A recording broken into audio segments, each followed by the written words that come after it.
Hello friends, vibrant GS study centre में आपका स्वागत है। आज का टॉपिक है किसान सभा और या किसान आंदोलन। तो आइए इस टॉपिक के विषय में चर्चा करते हैं। किसान आंदोलन से भी प्रश्न पूछे जाते हैं कि ये किसान आंदोलन का गठन कब हुआ या किसान सभा का गठन कब हुआ, और ये इस गठन में कौन कौन लोग शामिल थे, उनका उद्देश्य क्या था, और बाद में जो है राष्ट्रीय आंदोलन में इनकी क्या भूमिका थी। देखिए, जो किसान सभा का गठन हुआ था, जब ये उस समय की घटना है जब भारत में होम रूल आंदोलन काफ़ी सक्रिय था, बहुत ज़्यादा सक्रिय था, और लगभग गांधी जी की भी भूमिका जो है उस समय राष्ट्रीय आंदोलन में दिखने लगी थी। उसी समय किसान आंदोलन गठित हुआ था। तो इसकी शुरुआत होती है उत्तर प्रदेश से, अवध से होती है। तो उसमें क्या होता है कि इसका जो गठन होता है, किसान सभा का गठन होता है, वो फरवरी 1918 में इंद्र नारायण द्विवेदी, गौरी शंकर मिश्र और मदन मोहन मालवीय, ये तीन लोग मिल करके उत्तर प्रदेश किसान सभा का गठन करते हैं। उत्तर प्रदेश किसान सभा का गठन करते हैं। बाद में इस किसान सभा में ये सभी सदस्य होम रूल लीग आंदोलन जो चल रहा था उसी से संबंधित थे।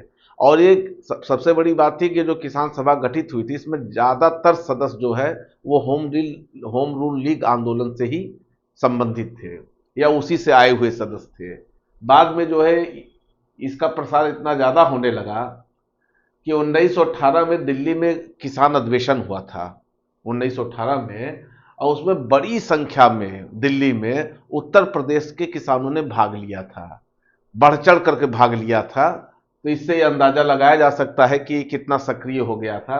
बाद में जो है इन एक किसानों का जो है खुलकर, संगठित रूप से खुलकर जो इनका विद्रोह होता है वो 1919 ईस्वी में देखने को मिलता है।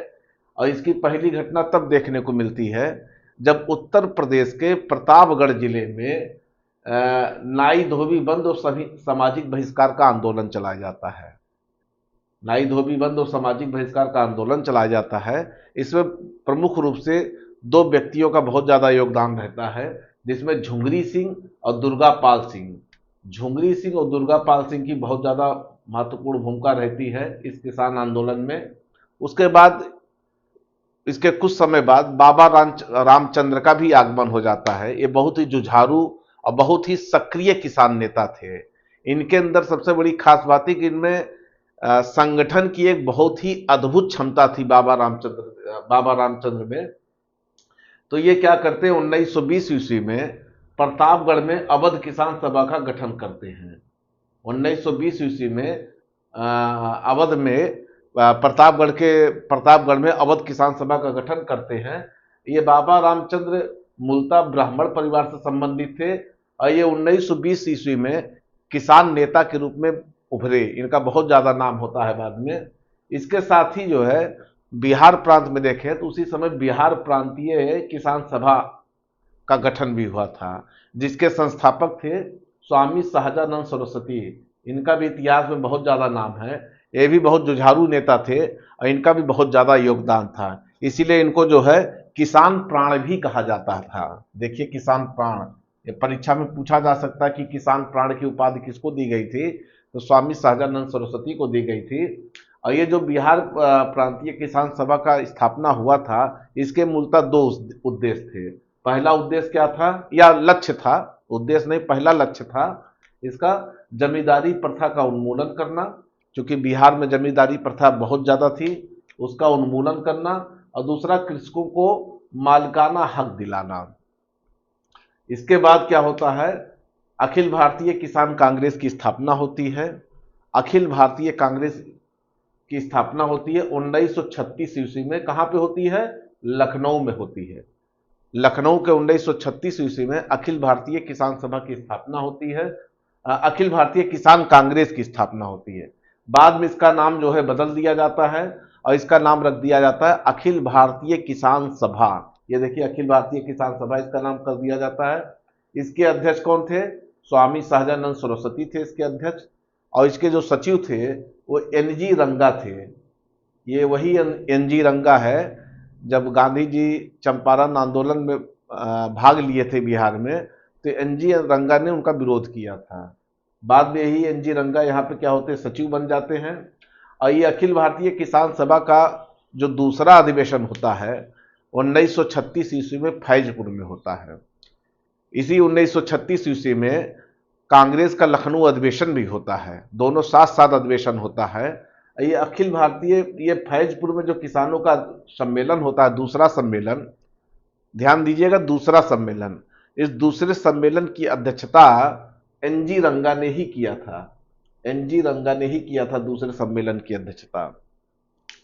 इसके बाद एक आंदोलन और आता है, भी बहुत महत्वपूर्ण आंदोलन है, पूछा जाता है अक्सर, एका आंदोलन। एका आंदोलन अवध में चलाया गया था, ये अवध में चलाया गया था एका आंदोलन। ये जो है 1921-22 ईस्वी में ये आंदोलन हुआ था, 1921-22 ईस्वी में हुआ था।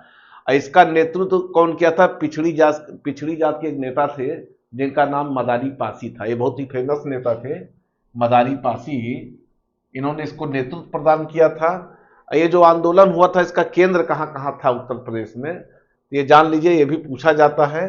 मुख्यतः हरदोई, बाराबंकी, बहराइच व सीतापुर में, ये चार जगहों पर इसका केंद्र रहता है।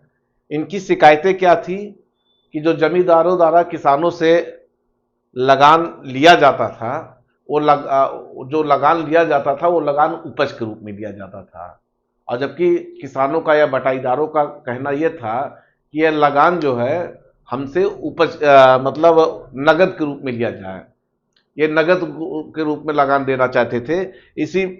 इसी के विरोध में यह आंदोलन हुआ था। ये जो लगान वसूला जा रहा था, ये 50% से अधिक लगान वसूला जा रहा था। तो ये भी बहुत बड़ा जो है रोष का कारण था। और फिर इनकी प्रमुख मांग क्या थी कि बढ़ती महंगाई के कारण लगान जो है नगद रूप में लिया जाए, क्योंकि उस समय जिस तरीके से महंगाई बढ़ रही थी, तो इनका यह था कि जो उपज के रूप में लगान लिया जा रहा है वो लगान हमसे नगद के रूप में लिया जाए। और बढ़ती महंगाई के कारण, मतलब महंगाई के कारण जो है इनको, किसानों को बहुत नुकसान हो रहा था। उसके बाद क्या होता है, फिर दो तीन और किसान आंदोलन के विषय में चर्चा कर देते हैं, बहुत ही महत्वपूर्ण है। जैसे उसमें एक बारदोली सत्याग्रह है, बहुत ही फेमस आंदोलन था ये। बारदोली सत्याग्रह कहाँ पे हुआ था? 1928 ईस्वी में बारदोली तालका में हुआ था। ये बारदोली कहाँ है? गुजरात में है। तो गुजरात के बारदोली तालका में ये बारदोली सत्याग्रह हुआ था 1928 ईस्वी में। और इसका जो नेतृत्व कर रहे थे, ये आंदोलन बेसिकली जो है 1922 से ही प्रारंभ हो गया था। उस समय इसका नेतृत्व कर रहे थे मेहता बंधु। ये गांधी जी के अनुयायी थे और गांधी जी के ही मार्गदर्शन पर मतलब रास्ते पे ही ये चलते थे। तो 1922 से ही इस आंदोलन का नेतृत्व कर रहे थे। फिर बाद में 1928 ईस्वी में ये वल्लभ भाई पटेल इसमें जो है शामिल होते हैं 1928 ईस्वी में। और उसके बाद वल्लभ भाई पटेल को इसमें काफी ख्याति मिलती है। और इसी बारदोली तालुके में ही यहाँ की महिलाओं ने वल्लभ भाई पटेल को सरदार की उपाधि दी थी। ये बहुत ही महत्वपूर्ण है, मतलब ये फैक्ट्स, ये पूछा जाता है कि सरदार वल्लभ भाई पटेल को सरदार की उपाधि कहाँ मिली थी? तो वल्लभ भाई पटेल को सरदार की उपाधि बारदोली सत्याग्रह में मिली थी या बारदोली आंदोलन में मिली थी, जहां की महिलाओं ने उनको सरदार की उपाधि से विभूषित किया था। उसके बाद आता है तेभागा आंदोलन। ये बंगाल में हुआ था 1946 ईस्वी में। 1946 ईस्वी में बंगाल किसान सभा द्वारा इस आंदोलन को प्रारंभ किया गया था। यहां भी वही किसानों द्वारा था, बटाईदारों का शोषण हो रहा था। क्या था? मांग थी जो जमींदारों का हिस्सा आधे से भी कम हो, मतलब 1/3 हो। वहां के जो किसानों द्वारा ये मांग थी कि जो जमींदार आधे का हिस्सा लेते थे, उनका आधे का हिस्सा ना होकर के 1/3 किया जाए। उसके बाद जो है विशेष रूप से यह आंदोलन कहां प्रभावित था? तो विशेष रूप से यह आंदोलन उत्तरी बंगाल क्षेत्र में प्रभावित था। यह आंदोलन उत्तरी बंगाल क्षेत्र में प्रभावित था। तो तेभागा आंदोलन के विषय में प्रश्न पूछा जाता है, तेभागा आंदोलन कब हुआ था? तो 1946 ईस्वी में हुआ था। कहां हुआ था? उत्तरी बंगाल में हुआ था। ये भी बहुत महत्वपूर्ण है। अब आइए एक आंदोलन के विषय में और चर्चा कर देते हैं, बहुत महत्वपूर्ण है, या ये फैक्ट्स पूछा जाता है कि 18 अप्रैल 1951 ईस्वी को तेलंगाना के एक नालकोंडा जिला था। तेलंगाना वर्तमान में उस समय जो है तत्काल में आंध्र प्रदेश में था। तो तेलंगाना के नालगोंडा जिले में आचार्य विनोबा भावे पहुंचे थे। ये जो है सर्वोदय आंदोलन से संबंधित थे, गांधी जी के सर्वोदय आंदोलन संबंधित थे। यह जिला जो है साम्यवादियों का केंद्र था, साम्यवादियों का बहुत प्रसिद्ध केंद्र था। और इसी जिले के जो है पोचमपल्ली गांव में वो ठहरे थे, पोचमपल्ली गांव में ठहरे थे। और इस गांव के जमींदार, एक जमींदार थे, उनका नाम था रामचंद्र रेड्डी। रामचंद्र रेड्डी ने इन्हीं के प्रभाव में आकर के 100 एकड़ भूमि दान देने का प्रस्ताव किया। ये बहुत बड़ी जो है मतलब पहल थी रामचंद्र रेड्डी द्वारा। तो रामचंद्र रेड्डी ने 100 एकड़ भूमि जो है दान देने का प्रस्ताव किया। और यह प्रस्ताव स्वतः स्फूर्त का था। प्रभाव तो उनका था आचार्य विनोबा भावे का, लेकिन इनका ये स्वतः स्फूर्ति प्रस्ताव था। उनसे प्रभावित होने पर इन्होंने स्वयं ही पहल की थी। तो इस प्रकार से ये फैक्ट्स भी बहुत इंपॉर्टेंट है, यहां से भी क्वेश्चन पूछा जाता है। तो आज ये टॉपिक समाप्त होता है, इसको आप लोग बहुत ध्यान से सुनिएगा, यहां से प्रश्न बन जाते हैं। फिर आगे हम साम्यवादियों के आंदोलन के विषय में चर्चा करेंगे। धन्यवाद।